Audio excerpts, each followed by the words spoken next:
살을 내는 듯한 차가운 밤바람이 연화의 젖은 볼을 사정없이 때리고 지나갔지만 가슴속에서 치밀어 오르는 뜨거운 비통함은 그 추위조차 잊게 만들었다. 칠흑 같은 어둠이 깔린 험한 산길.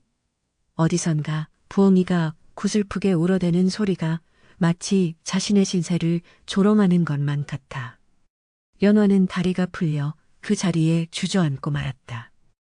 거칠어진 흙바닥을 손톱이 뒤집어지도록.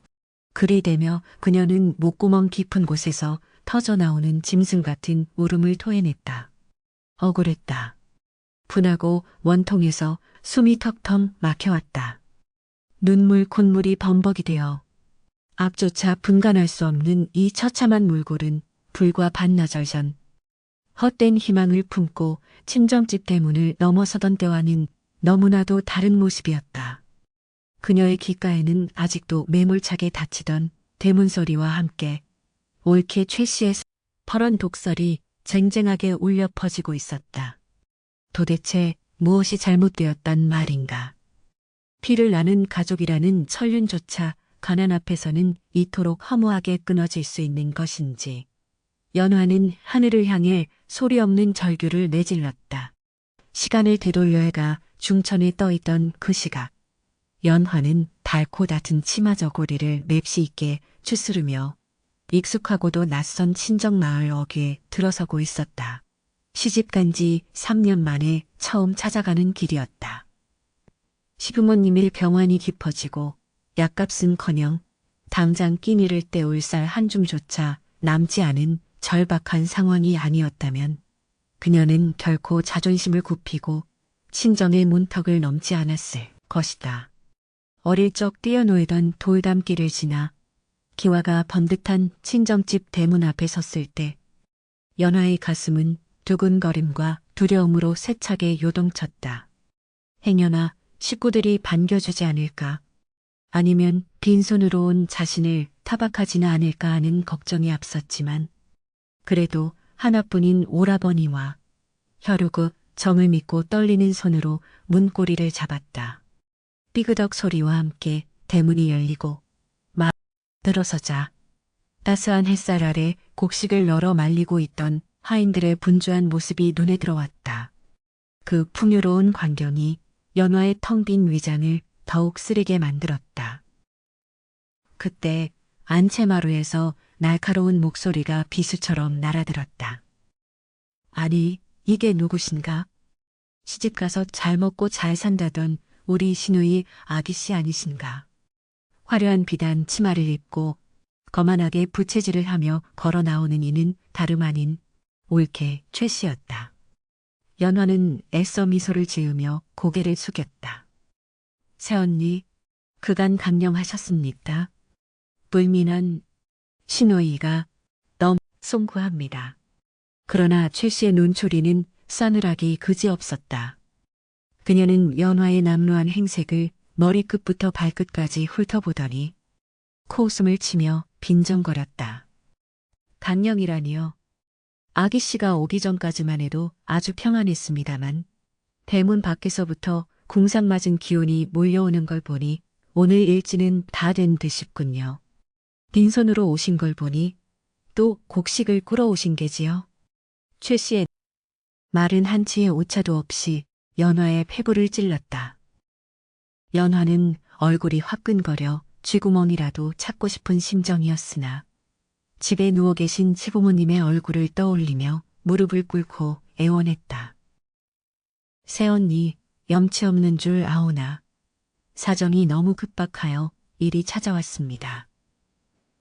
시부모님 약값은 고사하고 당장 굶어 돌아가실 지경입니다. 쌀 한 말만 융통해 주시면 은혜는 잊지 않겠습니다.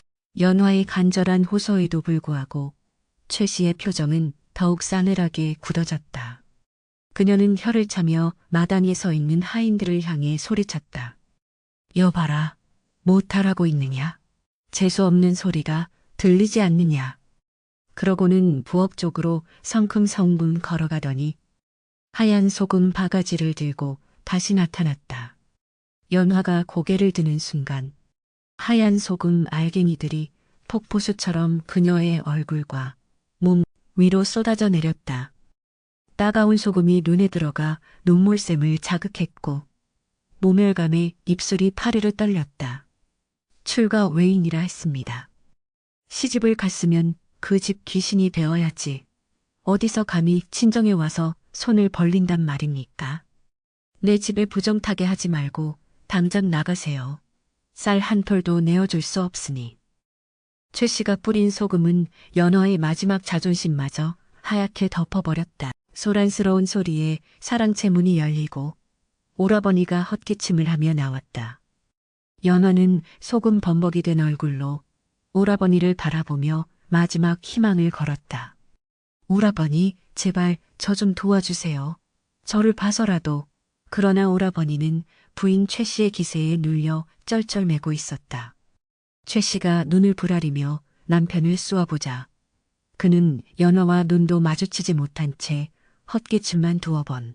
더하더니 슬그머니 다시 방으로 들어가 문을 닫아버렸다. 닫힌 문틈 사이로 자네가 알아서 처리하게 라는 힘없는 목소리만이 흘러나왔다. 그 순간 연화의 가슴속에서 무언가가 툭 하고 끊어지는 소리가 들렸다. 차라리 욕을 먹는 것이 나았다. 혈육의 침묵과 외면은 그 어떤 모욕보다 더 날카로운 칼이 되어 연화의 심장을 난도질했다.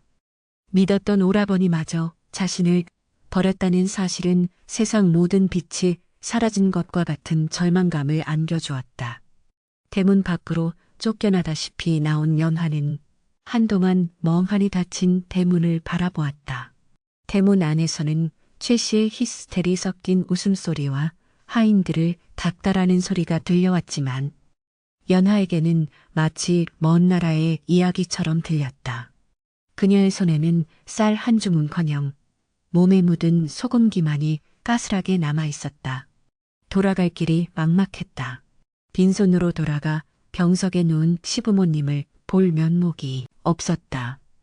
해는 서산으로 뉘연뉘연 넘어가고 있었고 붉게 타오르는 노을이 마치 자신의 처지를 비웃는 듯 핏빛으로 물들고 있었다. 그녀는 터덜터덜 발걸음을 옮겼다. 배고픔보다 더한 서러움이 뱃속을 갉아먹었고 다리는 천근만근 무거웠다. 친정 마을을 벗어나 산길로 접어들었을 때 비로소 참았던 눈물이 터져나왔던 것이다. 다시 현재 차가운 산길. 연화는 옷소매로 거칠게 눈물을 훔쳤다. 울어봤자 달라질 것은 아무것도 없었다. 그녀는 이를 악물고 자리에서 일어났다. 이대로 죽을 수는 없다. 내가 죽으면 우리 시부모님은 누가 돌본단 말인가.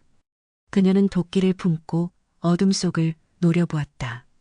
비록 친정 식구들에게 버림받았을지언정 스스로 삶을 포기할 수는 없었다.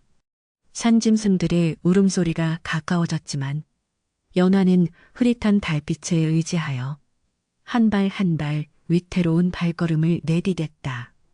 산길은 험했고 곳곳에 날카로운 돌부리와 가시덤불이 도사리고 있었다.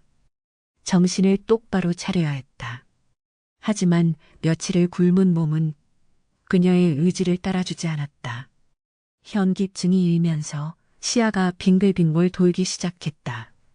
발밑에 흙이 부서지는 느낌이 몸이 허공으로 붕 뜨는가 싶더니 이내 가파른 벼랑 아래로 곤두박질치기 시작했다.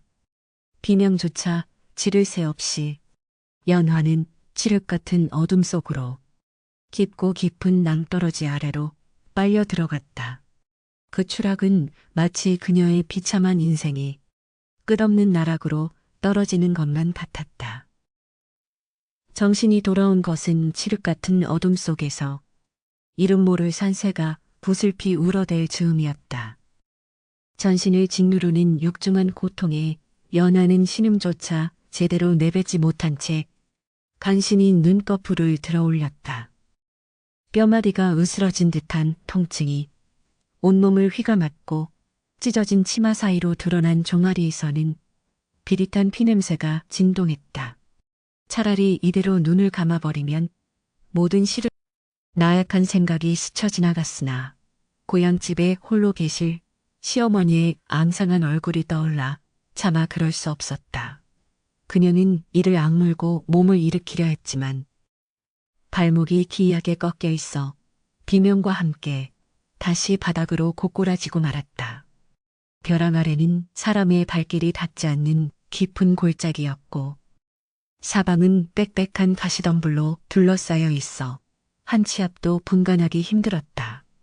하늘을 올려다보니 까마득하게 높은 절벽 위로 희미한 달빛만이 무심하게 흘러내리고 있을 뿐이었다. 절망감이 엄습해왔다. 이 깊은 산 중에서 다리가 부러진 채로 살아나갈 길은 요원해 보였고 밤이 깊어지면 굶주린 짐승들의 먹잇감이 될 것이 뻔했다. 연화는 흐르는 눈물을 닦을 기력조차 없어 멍하니 허공을 응시했다. 그때였다. 어디선가 코끝을 스치는 기이한 향기가 있었다. 그것은 흙냄새도 아니요 피냄새도 아니었으며 흔한 풀냄새와는 차원이 다른 머리를 맑게 하고 가슴 깊은 곳까지 시원하게 뚫어주는 듯한 그윽하고도 신비로운 향이었다. 연화는 홀린 듯이 고개를 돌려 향기가 나는 곳을 바라보았다. 가시덤불 깊숙한 곳, 바위 틈새에 자라나니 이름 모를 풀한 포기가 어스름한 달빛을 받아 은은하게 빛나고 있었다. 기이하게도 그 주변에는 잡풀 하나 자라지 않았고 오직 그 풀만이 독야청청한 기상을 뽐내며 서 있었다. 연화는 본능적으로 몸을 질질 끌어 그쪽으로 다가갔다. 가까이 다가갈수록 향기는 더욱 짙어졌고 쿵쿵거리는 심장 소리가 귓가를 때렸다. 5개의 잎사귀가 마치 사람의 손바닥처럼 펼쳐져 있었고 그 중앙에는 영롱한 자태를 뽐내며 달려 있었다. 이것은 분명 예사물건이 아니었다. 어릴 적 동네 어르신들에게 전설처럼 들어왔던 이야기. 신만이들도 평생에 한 번 볼까 말까 한다는 영약 중의 영약. 바로 천종 산삼이었다. 연화의 손이 덜덜 떨렸다. 꿈인가 싶어 볼을 꼬집어 보았지만 날카로운 통증은 이것이 분명한 현실임을 알려주고 있었다. 천지 신명이시여, 조상님들이시여. 그녀의 입에서 감격에 겨운 탄식이 절로 새어나왔다. 올케에게 멸시당하고 오라버니에게 버림받아 죽음의 문턱까지 내몰린 자신에게 하늘이 내린 마지막 동화줄과도 같은 기회였다. 연화는 아픈 바 잊은 채 무릎을 꿇고 삼배를 올렸다. 그리고는 조심스럽게 주변의 흙을 파내기 시작했다. 호미도 괜히도 없는 맨손이었지만 그녀에게는 그 어떤 도구보다 간절한 열망이 있었다. 거친 흙과 자갈의 손톱이 깨지고 손가락 끝이 찢어져 선혈이 낭자했으나 연화는 아픔을 느낄 겨를이 없었다. 혹여나 귀한 뿌리가 상할까 노심초사하며 마치 갓난아기를 다루듯 경건하게 흙을 걷어냈다. 흙 속에 숨겨져 있던 황금빛 뿌리가 서서히 모습을 드러낼 때마다 그녀의 가슴은 터질 듯이 벅차올랐다. 그것은 단순한 약초가 아니라 쓰러져가는 집안을 일으켜 세우고 병든 시부모님을 살릴 수 있는 생명줄이었다. 한 시각이 지났을까? 드디어 온전한 모습을 드러낸 천종산삼은 사람의 형상을 쏙 빼닮아 있었다. 수백 년의 세월을 견뎌낸 듯한 주름진 몸통과 길게 뻗은 잔뿌리들은 보는 이로 하여금 경외감을 불러일으키기에 충분했다. 연화는 떨리는 손으로 산삼을 들어올려 품에 안았다. 차가운 산바람이 불어왔지만 가슴속에 품은 산삼에서 퍼져나오는 온기가 온몸으로 듯했다. 이제 살았다. 아니, 단순히 사는 것을 넘어보란 듯이 일어설 수 있게 되었다. 연화의 눈빛이 달라졌다. 방금 전까지 죽음을 생각하던 나약한 여인의 눈빛이 아니었다. 그녀는 치마폭을 찢어 산삼을 정성스럽게 감싸고 속적삼 깊숙한 곳에 단단히 동여매었다. 이제 문제는 이 험한 벼랑을 어떻게 빠져나가느냐 하는 것. 때마다 끔찍한 고통을 수반했지만 그녀는 이를 악물고 일어섰다. 품 안에 든 보물이 그녀에게 초인적인 힘을 불어넣어주고 있었다. 가시덤불을 헤치고 비탈길을 기어오르기를 수십 번. 연화의 옷은 갈기갈기 찢겨 걸레 조각이 되었고 온몸은 상처 투성이가 되었다. 하지만 그녀는 멈추지 않았다. 머릿속에는 오직 하나, 이 산삼을 무사히 집으로 가져가야 한다는 생각뿐이었다. 두고 봐라, 최 씨. 내 반드시 보란듯이 성공하여 내년의 꼴을 납작하게 만들어 줄 테니. 연화는 마음속으로 수천 번이고 다짐하며 벼랑 끝을 기어올랐다. 손톱이 빠질 듯한 고통을 참아내며 마침내 평평한 산길에 다다랐을 때 동쪽 하늘이 붉게 물들며 여명이 밝아오고 있었다. 살아나왔다는 안도감과 긴장이 일시에 풀리면서 다리에 힘이 풀려 주저앉았지만 그녀의 얼굴에는 승리자의 미소가 번졌다. 품 안의 산삼이 무사한지 다시 한번 확인한 연화는 지팡이 삼아 주운 나뭇가지를 짚고 절뚝거리며 산을 내려오기 시작했다. 밤새 울어대던 부엉이 소리는 어느새 그치고 아침 새들이 지저귀며 그녀의 귀환을 반겨주는 듯 했다. 마을 어귀에 도착했을 때는 이미 해가 중천에 떠 있었다. 연화의 몰골은 그야말로 거지나 다름없었다. 머리카락은 산발이 되어 헝클어졌고 옷에는 흙과 피가 엉겨붙어 흉측하기 그지없었다. 동네 우물가에 모여있던 안악들이 그녀를 보고 수군거리기 시작했다. 저기 봐, 김진사 댁 며느리 아니야? 친정에 쌀 꾸러 갔다더니 골이 왜 저러지? 쯧쯧 빈손으로 오는 걸 보니 문전박대라도 당했나 보네. 시댁 형편이 말이 아니라더니 꼴 좋다. 그녀들의 비아냥거리는 소리가 귓가에 들려왔지만 연화는 대꾸하지 않았다. 예전 같았으면 부끄러움에 고개를 들지 못했겠지만 지금은 달랐다. 그녀의 품 안에는 천하를 주고도 바꿀 수 없는 보물이 들어 있었다. 지금은 마음껏 비웃어라. 머지않아 너희들이 내 앞에 머리를 조아리게 될 날이 올 것이다. 연화는 속으로 코웃음을 치며 당당하게 걸음을 옮겼다. 그녀의 눈빛은 현명하게 빛나고 있었고 그 기세에 눌린 안악들은 슬금슬금 눈을 피했다.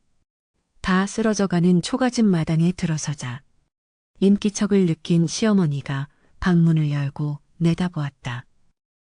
아가, 이제 오느냐? 밤새 오지 않아 얼마나 걱정했는지 모른다. 산짐승에게라도 잡혀간 줄 알고 내 맘이 새까맣게 타들어갔다. 시어머니는 며느리의 처참한 몰골을 보고 소스라치게 놀라 맨발로 뛰어나왔다. 아이고, 이게 무슨 꼴이냐? 어디서 굴욕이라도 한 게야? 몸은 성한 게냐? 시어머니의 거친 손이 연화의 얼굴을 어루만지며 눈물을 흘렸다. 친정어머니보다 더 따뜻한 시어머니의 걱정에 연화는 참았던 눈물이 왈칵 쏟아졌다. 친정 올케에게 당한 수모와 벼랑 끝에서의 공포, 그리고 살아 돌아왔다는 안도감이 뒤섞여 오열이 터져나왔다. 어머니, 제가 잘못했습니다. 알은 구해오지 못했습니다. 산삼 이야기를 꺼내지 못한 채 시어머니의 품에 안겨 울었다. 시어머니는 그런 며느리를 꼭 껴안으며 등을 토닥였다. 괜찮다, 괜찮아. 네가 무사히 돌아왔으니 되었다. 쌀이야 없으면 굶으면 그만이지. 네가 다쳤으면 나는 어찌 살란 말이냐. 방 안으로 들어온 연화는 시어머니가 끓여온 묽은 미음 한 그릇을 비우고 나서야 정신을 차릴 수 있었다. 방 안 한쪽에는 병색이 짙은 시아버지가 가쁜 숨을 몰아쉬며 누워 계셨다. 연화는 방문을 걸어 잠그고 시어머니를 가까이 불렀다. 그리고 떨리는 손으로 속적삼 깊숙이 숨겨두었던 천종 산삼을 꺼내놓았다. 어머니, 놀라지 마세요. 이것을 좀 보십시오.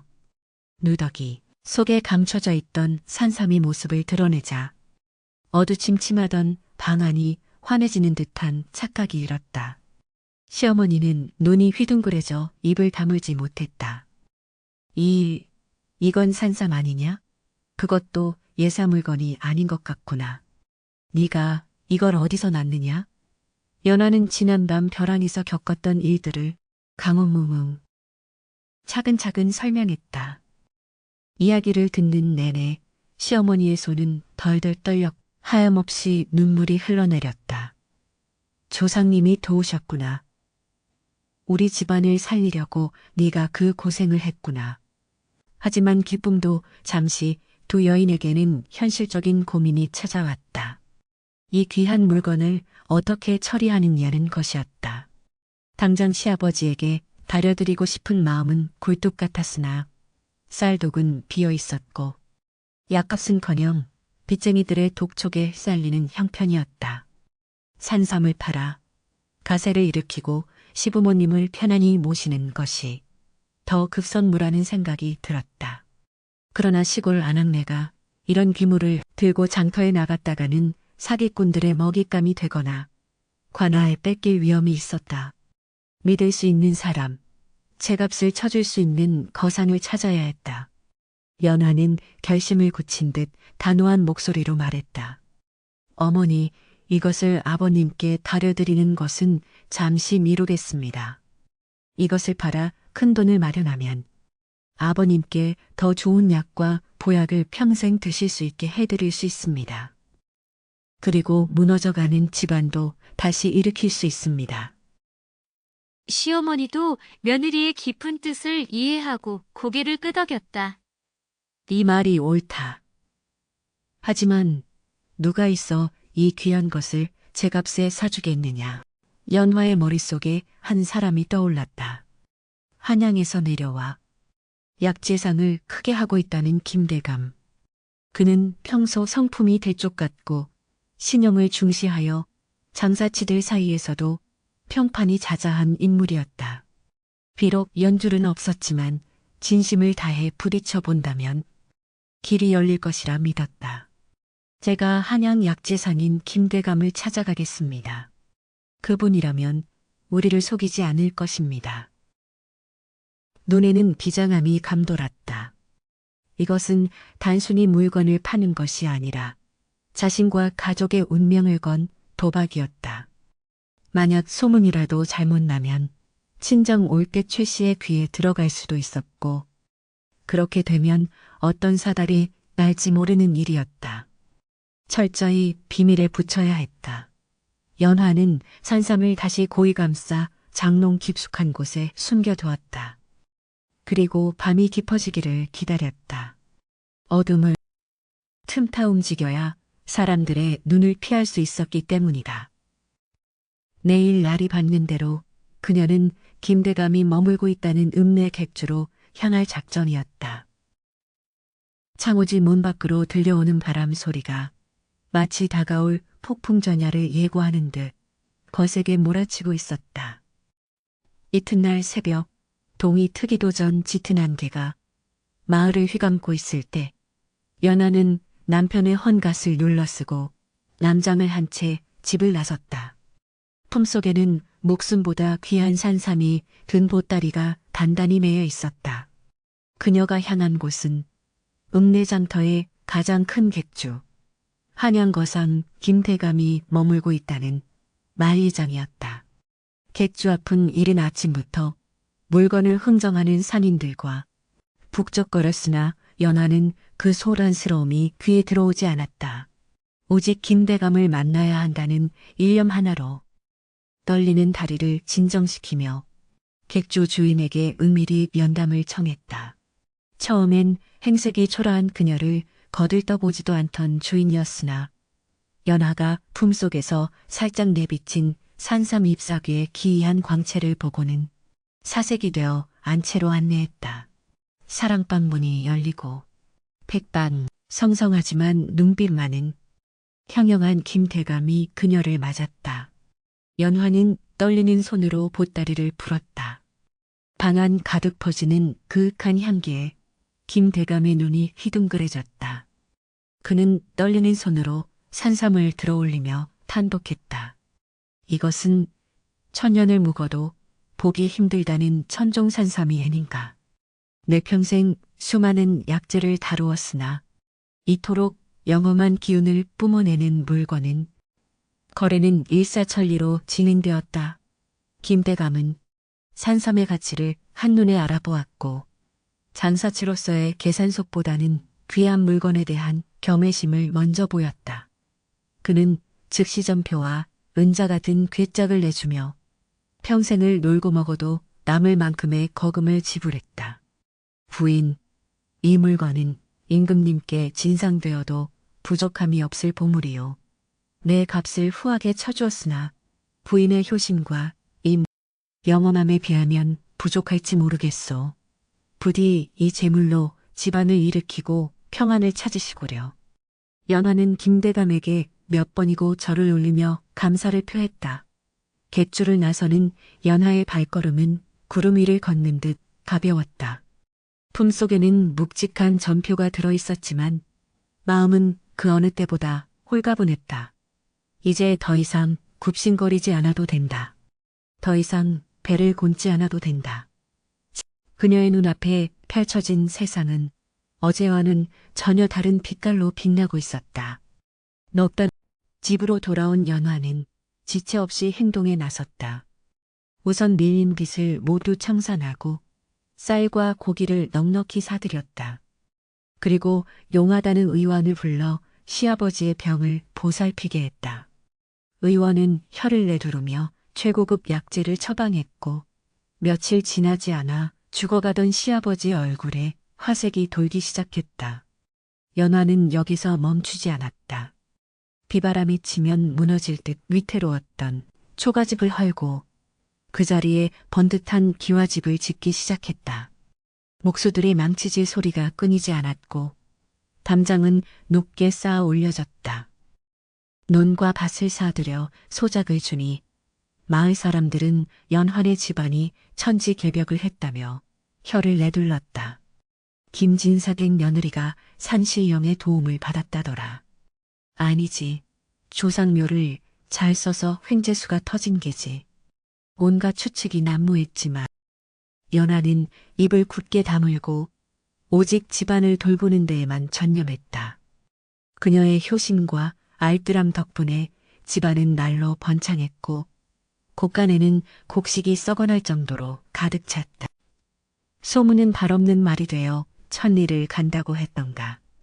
연환의 집이 벼락부자가 되었다는 소식은 고개를 넘어 연화의 친정 마을까지 퍼져나갔다. 어느 날 장터에서 비단을 고르던 최씨 부인의 귀에 믿기 힘든 이야기가 들려왔다. 그 소식 들었나? 저 건너 마을 김진사 댁 며느리 말일세. 친정에 쌀 고러 왔다가 쫓겨났다던 그 며느리가. 글쎄, 떼보 기와집을 고래등같이 짓고 논밭이 수만 평이라던데. 최 씨의 손에서 비단이 스르르 미끄러져 떨어졌다. 그녀의 얼굴이 불그락푸르락 달아올랐다. 뭐라고? 그 거지 같던 년이 부자가 되었다고? 말도 안 돼. 며칠 전만 해도 내 발밑에서 쌀 한 줌만 달라고 빌던 년이거늘. 질투심에 눈이 먼 최 씨의 가슴 속에서 시커먼 불길이 치솟아 올랐다. 그녀는 도저히 믿을 수가 없었다. 아니, 믿고 싶지 않았다.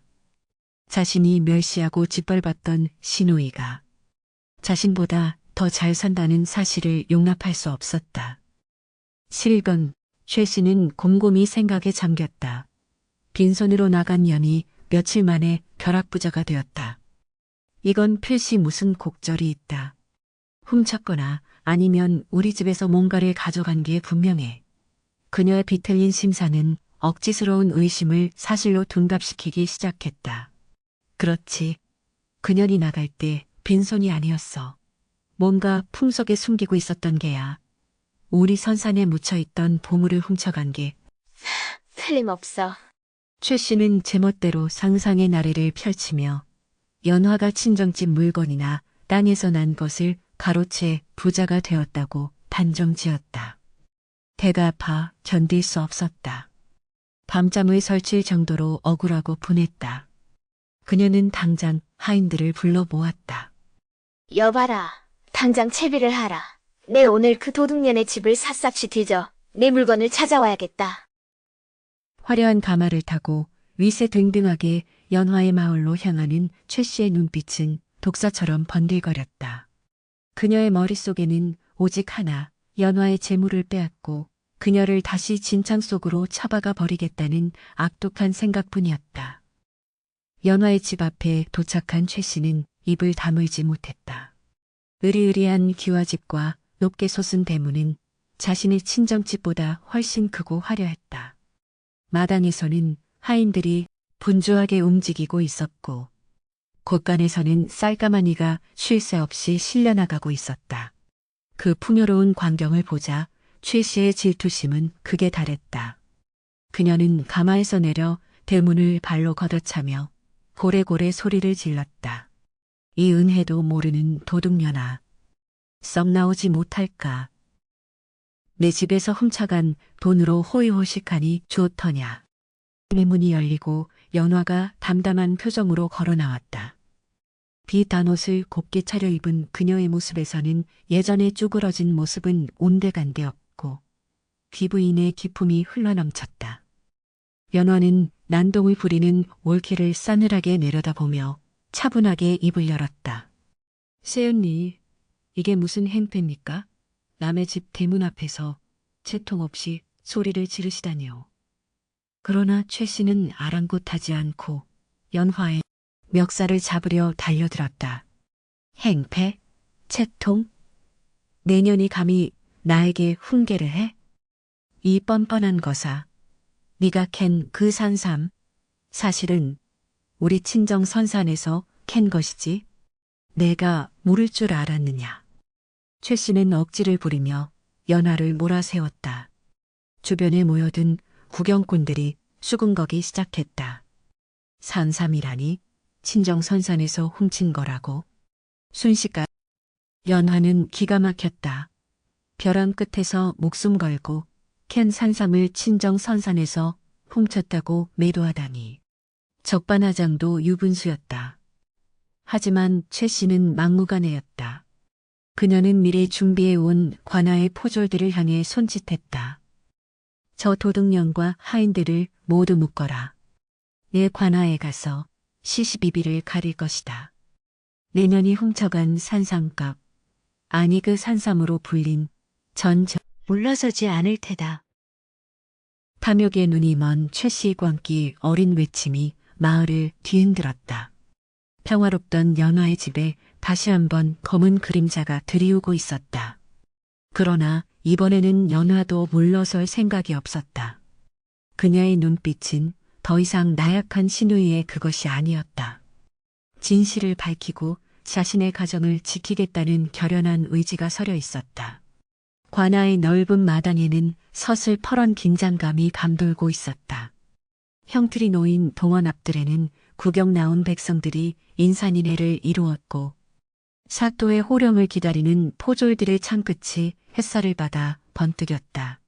죄인 아닌 죄인의 신분으로 끌려온 연화는 형틀한 멍석 위에 무릎을 꿇고 앉아 있었으나 그 자태에는 한 점의 부끄러움도 서려 있지 않았다. 오히려 그녀의 눈빛은 고요한 호수처럼 침착하여 보는 이로 하여금 절로 고개를 숙이게 만들었다.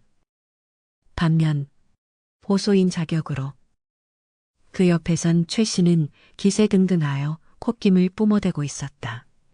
비단 치마를 휘날리며 사또를 향해 연신읍소를 올리는 그녀의 목소리에는 탐욕과 도끼가 가득 차 있었다. 사또 나으리. 저 앙큼한 년이 친정선산에 몰래 숨어들어 그 산삼은 본래 저희 시조 할아버지 때부터 내려오는 보물로 제가 캐서 팔아 집안을 일으키려던 참이었습니다. 하오나 전연이 훔쳐다가 제 배만 불리고 있으니 어찌 천벌을 받지 않겠습니까? 부디 엄벌에 처하여 빼앗긴 재물을 모두 회수해 주시옵소서. 최 씨는 거짓 눈물까지 찍어내며 억울함을 호소했다. 집 사또는 관복 소매를 걷어올리며 매서운 눈초리로 두 여인을 번갈아 보았다. 네, 인연. 시집간 출가회인이 친정의 물건에 손을 대다니 그것이 사실이라면 삼강오륜을 저버린 패륜이 아니고 무엇이더냐. 사또의 호령이 떨어지자 최 씨는 회심의 미소를 지으며 연화를 노려보았다. 그러나 연화는 흔들림 없이 고개를 들어 사또를 응시했다. 고할 길이 없어 이 자리에 섰습니다. 옳게의 말은 모두 터무니없는 거짓이옵니다. 소인이 산삼을 얻은 곳은 친정 선산이 아니오라. 인적조차 드문 험준한 구규림 벼랑 끝이었습니다. 친정 문턱에서 쫓겨나 울며 산을 넘다 발을 헛디뎌 굴러떨어진 곳에서 우연히 발견한 것이온데 어찌 도적질이라 하십니까? 연화의 목소리는 차분하면서도 힘이 있었다. 하지만 코웃음을 치며 끼어들었다. 벼랑 끝? 지나가는 개가 웃을 일이로다. 그 험한 곳에서 내년 혼자 산삼을 캤다고 필시 우리 선산 약초밭을 뒤지다 훔친 것이 분명하다. 증거가 있느냐? 증거를 대라. 그때 군중 사이를 헤치고 한 노인이 앞으로 걸어 나왔다. 백발이 성성하고 기품 있는 차림새의 그는 다름 아닌 한양거상 김대감이었다. 사또, 소인이 증인이 되겠습니다. 김대감의 등장에 술렁이던 장내가 일순간 조용해졌다. 사또 역시 김대감의 명성을 익히 알고 있었기에 정중히 그를 맞았다. 김대감은 최 씨를 한번 쏘아보고는 사또를 향해 입을 열었다. 소인이 며칠 전 저 부인에게서 산삼을 사들인 장본인입니다. 제가 평생 약재를 다루어 왔으나 저 부인이 가져온 산삼은 사람의 발길이 닿는 선산 따위에서 자랄 수 있는 물건이 아니었습니다. 그것은 깎아지른 절벽 바위 틈, 이슬과 구름만이 닿는 곳에서만 자생하는 천종산삼 중에 천종산삼이었습니다. 게다가 산삼 뿌리에 묻어있던 흙은 붉은 황토가 아니 끝에서만 볼 수 있는 흑색 암석가루가 섞인 흙이었습니다. 이는 저 부인의 말이 참임을 증명하는 것입니다. 김대감의 명쾌한 증언에 최 씨의 얼굴이 사색이 되었다. 사또는 고개를 끄덕이며 최 씨를 추궁하기 시작했다. 네 말이 사실이라면 그 산삼이 자라던 정확한 위치를 대보라. 이에 선산 어디에 그런 귀물이 숨겨져 있었느냐. 최 씨는 당황하여 말문이 막혔다. 그곳이 선산 깊숙한 바위 뒤편, 아니 소나무 아래. 횡설수설하는 최 씨의 모습에 사또의 미간이 찌푸려졌다. 예, 선산에 있는 물건이라면서 위치조차 모른단 말이냐? 더구나 저 부인은 산삼을 캘 당시 입었던 피 묻은 옷과 상처가 아직 아물지 않았다. 이는 험한 벼랑에서 고사일생으로 살아남은 증거가 아니더냐. 사또의 호통에 최 씨는 식은땀을 흘리며 뒷걸음질 쳤다. 궁지에 몰린 그녀는 마지막 발악으로 소리쳤다. 아닙니다. 전연이 오라비를 꼬여내어 거짓말을 시킨 것입니다. 증인으로 불러주십시오. 곧이어 연화의 오라비, 즉 최 씨의 남편이 불려나왔다. 그는 죄인처럼 고개를 푹 숙인 채 부인과 누이 사이에 섰다.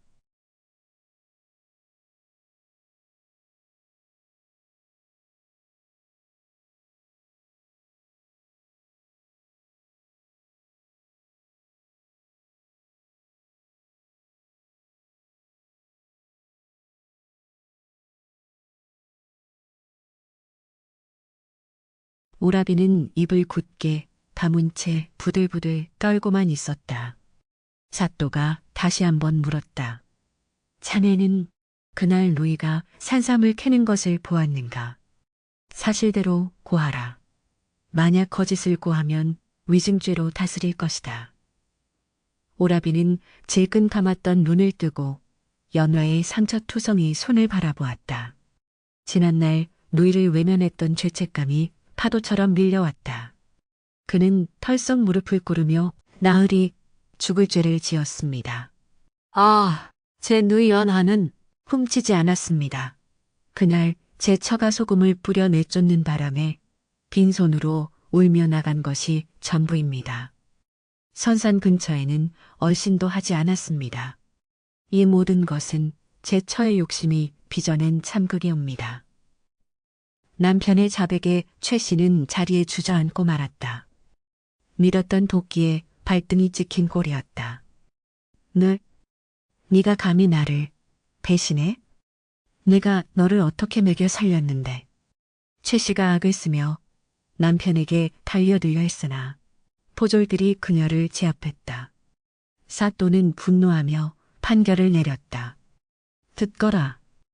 죄인 최 씨는 탐욕에 눈이 멀어 죄 없는 신우이를 모함하고 관할을 기만 저질렀다. 또한 부모 형제 간에 천륜을 끊고 패악을 부렸으니 그 죄가 매우 무겁다. 여봐라. 저 사악한 여인을 당장 형틀에 매고 곤장 50대를 쳐서 그 죄를 엄히 다스려라. 사또의 추상 같은 명령이 떨어지자 현방들에는 죄시의 비명소리가 울려 퍼지기 시작했다. 아이고, 나 죽네. 사람 살려. 빌었으나 이미 엎질은 물이었다. 구경하던 백성들은 인과응보로다. 하늘이 무심치 않다며 혀를 찼다. 연화는 형틀에 묶여 매를 맞는 올케를 참아 끝까지 지켜보지 못하고 고개를 돌렸다. 10년 묵은 체증이 내려가는 듯 시원하면서도 한편으로는 씁쓸함을 감출 수 없었다. 재물이 무엇이기에 가족끼리 이토록 물고 뜯고 싸워야 한단 말인가. 오라비는 누이 앞에 엎드려 하염없이 눈물을 흘리며 사죄했다. 연화야, 면목이 없다. 못난 오라비를 용서해다오. 내가 놈이다. 연화는 그런 오라비의 어깨를 감싸 안으며 나지막이 말했다. 오라버니, 이제라도 진실을 말해주어 고맙습니다. 지난 일은 잊겠습니다. 부디 앞으로는 올바르게 사십시오. 남매의 눈물이 형방뜰을 적시고 하늘에서는 마치 그들의 씻긴 굿을 축복하듯 서광이 비치기 시작했다. 거짓은 진실을 이길 수 없었고 탐욕은 결국 스스로를 파멸로 이끌었다. 최 씨는 곤장을 맞고 실신하여 거적에 쌓여 쫓겨났고 그녀가 그토록 탐냈던 연화의 재물은 단 한 푼도 손에 넣지 못했다. 사건이 마무리되고 관아문을 나서는 연화의 등 뒤로 백성들의 환호성이 쏟아졌다. 회보 김진사댁 며느리 만세야. 하늘이 내린 복덩이로다. 연화는 김대감에게 다시 한번 깊은 감사를 표했다. 김대감은 인자한 미소로 화답했다. 부인, 오늘의 승리는 부인의 덕이 쌓여 이루어진 것이오. 앞으로도 그 마음 변치 말고 세상을 널리 이롭게 하시구려. 연화는 가슴 깊이 그 말을 새겼다. 집으로 돌아가는 길. 발걸음은 그 어느 때보다 가볍고 당당했다. 이제 그녀 앞을 가로막는 장애물은 아무것도 없었다. 억울한 누명을 벗고 진정한 주인으로 거듭난 연화. 그녀의 집마당에는 봄을 알리는 매화가 흐드러지게 피어 있었고 그 향기는 마치 그녀의 앞날을 축복하는 듯 온 마을에 은은하게 퍼져나갔다. 해가 지고 달이 떠오르도록 연화의 집에서는 웃음꽃이 지지 않았다. 세월은 유수와 같이 흘러 어느덧 강산이 한 번 변한다는 10년의 세월이 훌쩍 지났다. 그동안 연화의 집은 단순히 재물만 많은 부잣집이 아니라 인근 고을은 물론 저 멀리 한양 땅에까지 이름이 알려진 적선대선 아티스 가문으로 우뚝 서 있었다. 해마다 흉년이 들거나 보릿고개가 닥쳐오면 연화는 어김없이 곳간 문을 활짝 열었다. 마당에는 커다란 걸리고 하얀 김을 내뿜으며 끓어오르는 구수한 국밥 냄새가 심리 밖까지 퍼져나갔다. 굶주린 백성들이 구름대처럼 몰려들었으나 연화는 그 누구 하나 빈손으로 돌려보내는 법이 없었다. 배고픈 서름보다 더한 것은 없다. 내 비록 천금을 가졌다 한들 이웃이 굶어 죽는다면 그 재물이 무슨 소용이 있겠느냐. 그녀는 늘 하인들에게 이렇게 이르며 직접 국자를 들고 나와 헐벗은 노인과 아이들의 손을 잡아주었다. 사람들은 그녀를 일컬어 살아있는 보살이라 칭송했고 관아의 사또조차 그녀의 덕망 앞에서는 고개를 숙이고 지나갈 정도였다. 연화의 집안 풍경 또한 평온하기 그지없었다. 산삼판 돈으로 지은 기와집은 세월의 때가 묻어 더욱 고풍스러운 자태를 뽐냈고 담장 너머로는 아이들의 글 읽는 소리가 낭낭하게 울려 퍼졌다. 병석에 누워 오늘 내일 하던 시아버지는 연화의 지극정성 봉양 덕분에 기력을 회복하여 이제는 손자들을 무릎에 앉히고 옛 이야기를 들려주는 것이 낙이 되었다. 시어머니 또한 며느리의 효심에 힘입어 건강한 모습으로 안살림을 지휘하고 있었다. 남편 역시 연화의 내조 덕분에 과거에 급제하여 비록 높은 벼슬은 아니나 고을의 현감으로서 백성을 돌보는 몽민관이 되어 있었다. 가난과 서름으로 얼룩졌던 지난날의 기억은 이제 아득한 옛 이야기가 되어 밤마다 피어오르는 화롯불의 온기 속에 녹아들었다. 연화는 가끔 홀로 뒷산에 올라 살려주었던 그 벼랑 끝을 바라보며 감사의 눈물을 훔치곤 했다. 그날의 고통과 절망이 없었다면 오늘의 영광도 없었을 것임을 뼈저리게 느끼기 때문이었다. 반면 욕심에 눈이 멀어 천륜을 저버린 올케취 씨의 말로는 비참하기 그지없었다. 곤장 50대를 맞고 초주검이 되어 쫓겨난 후 그녀의 악행이 온 천하에 드러나면서 친정집조차 그녀를 받아주지 않았다. 가문의 수치라며 문전박대를 당한 최 씨는 갈 곳 없는 신세가 되어 떠돌이 생활을 해야 했다. 한때 비단 옷을 휘감고 떵떵거리던 그녀였지만 누더기를 걸치고 다리조차 제대로 절지 못해 지팡이에 의지하는 거지 꼴이 되었다. 사람들은 옛 그녀가 지나갈 때마다 손가락질하며 침을 뱉었다. 저 여자가 바로 신우이 등쳐먹으려다 벼락 맞은 그 독부라지. 그걸 좋다. 인과응보가 따로 없어. 최 씨는 수치심에 고개를 들 수 없었지만 당장 목구멍으로 넘어오는 허기를 참을 수 없어 남의 집 대문 앞에서 밥을 구걸해야만 했다. 그녀의 남편, 즉 연화의 오라비는 죄책감을 이기지 못해 머리를 깎고 산으로 들어가 스님이 되었다는 소문만이 바람결에 들려올 뿐이었다. 어느 춥고 눈 내리는 겨울날이었다. 연화의 집 대문 앞에는 여느 때와 다름없이 밥을 얻어먹으러 온 거린들이 길게 줄을 서 있었다. 연화는 하인들을 독려하며 뜨끈한 국밥을 퍼주고 있었는데 줄 끝머리에 유난히 웅크리고 떨고 있는 한 노파가 눈에 들어왔다. 헝클어진 백발 사이로 보이는 얼굴은 검버섯과 주름으로 뒤덮여 있었고 동상에 걸린 손발은 퉁퉁 부어 터져 있었다. 그 처참한 몰골을 보는 순간 연화의 가슴 한 구석이 쿵 하고 내려앉았다. 비록 세월이 흘러 모습은 변했지만 소의 강소인 빌려 내쫓았던 올케 최 씨였다. 연화는 잠시 멈칫했다. 옛 기억이 주마등처럼 스치며 분노와 원망이 솟구치는 듯했으나 이내 그녀는 깊은 한숨을 내쉬며 마음을 가라앉혔다. 원수는 물의 색이고 은혜는 돌의 색이라 했다. 저토록 비참해진 이를 보고 어찌 또다시 매몰차게 대할 수 있겠는가. 연화는 하인을 시켜 그 노파를 안채로 불러들였다. 최 씨는 영문도 모른 채 따뜻한 아랫목으로 안내받았다. 눈앞에 김이 모락모락 나는 흰쌀밥과 고깃국 그리고 정갈한 반찬들이 차려지자 최 씨는 허겁지겁 숟가락을 들었다. 체면이고 뭐고 따질 겨를이 없었다. 며칠을 굶었는지 밥알을 씹지도 않고 넘기던 최 씨의 눈앞에 단 앉았다. 최 씨는 밥을 입에 한가득 문 채 고개를 들었다가 그만 숟가락을 떨어뜨리고 말았다. 아, 아가씨. 목구멍에서 쉰소리가 터져 나왔다. 꿈에도 잊지 못할 얼굴.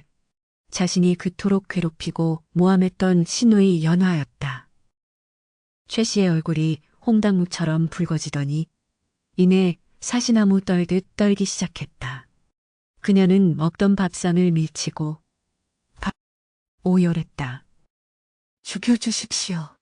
제가 죽을 죄를 지었습니다. 아가씨, 아니 마님, 제발 이 못난 년을 용서하지 마십시오. 연화는 조용히 다가가 떨고 있는 최 씨의 어깨를 감싸 안았다. 일어나십시오, 언니. 지난 일은 이미 다 흘러간 물과 같습니다. 하늘이 언니에게 벌을 내리셨고 언니 또한 그 죗값을 충분히 치르셨습니다. 연화의 따뜻한 손길이 닿자 최 씨는 더욱 서럽게 통곡했다. 차라리 욕을 하고 때렸으면 마음이 편했을 터인데 이토록 따뜻하게 맞아주 가슴이 찢어질 듯 아파왔다. 제가 미쳤었습니다. 돈에 눈이 멀어 짐승만도 못한 짓을 했습니다. 저를 죽여주십시오. 최 씨는 바닥에 머리를 짚으며 사죄했다.